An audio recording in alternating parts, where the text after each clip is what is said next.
Tak, čaute a chcel by som vám ukázať, predtým než začneme, že som si dal mapu Superflat a to sa mi stalo. Neviem, to sa mi ešte nikdy nestalo, že sa takto mapa nejak bugla.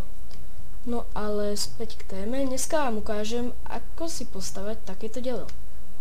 Bude to taký menší tutoriálik.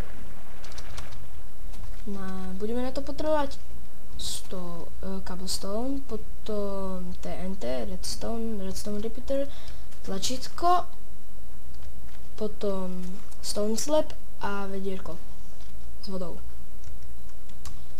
Tomu, že by vám to vybuchlo, sa nemusíte báť, je tam voda, vo vode TNTčka nevybuchnú tak moc, takže by ste sa nemuseli báť, že mi to niekde tu vybuchne, že by vám to vybuchlo niekde. Tu dáme takto stone slab, sem dáme tlačítko, od toho navinieme takto redstone, to bude zapalovať tie TNTčka, čo budú tu, a od toho potom navinieme redstone takto. Tak asi tak nie. Takto. A dáme to, nech to spomalí. Každé to políčko redstone repeateru je 1 sekunda. Takže vždycky, keď to dáte, takto si môžete porátať, že raz, 2, 3, 4. A tu mi to fungovalo. Neviem, takto to dám, skúsim. A každé to poličko je 1 sekunda vlastne, keď to tak nastavíte. A už to som stačil dať len vodu. Ježiši. Ježiši, nie. Trošku som to pomýlil. Stačí dať sem TNT.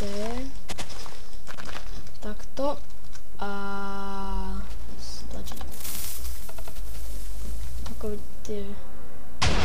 Ježiši, tak som sa pomýlil. Ten redstone neodpáli.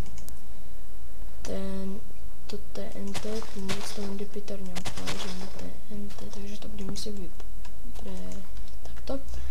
A teraz to skúsim a už mi to asi pôjde. Áno, už to ide. Nemá moc veľký dostrel, odhadoval by som tak, že 200 kociek, keď ho takto budete mať nastavené. A na budúcom dieli vám ukážem asi aj dlhšie dielo, ako odostrelí. No ale neviem. Chcel som vám ukázať aj také dielo, čo dostrelí aj viac, lenže to sa mi nepodarilo. Toto bolo. Toto sa mi nepodarilo urobiť. Trošku sa tam to pokazilo. No a čo dodať? Tento bug. A tak dúfam, že vám tento tutoriál pomohol. Tak čaute.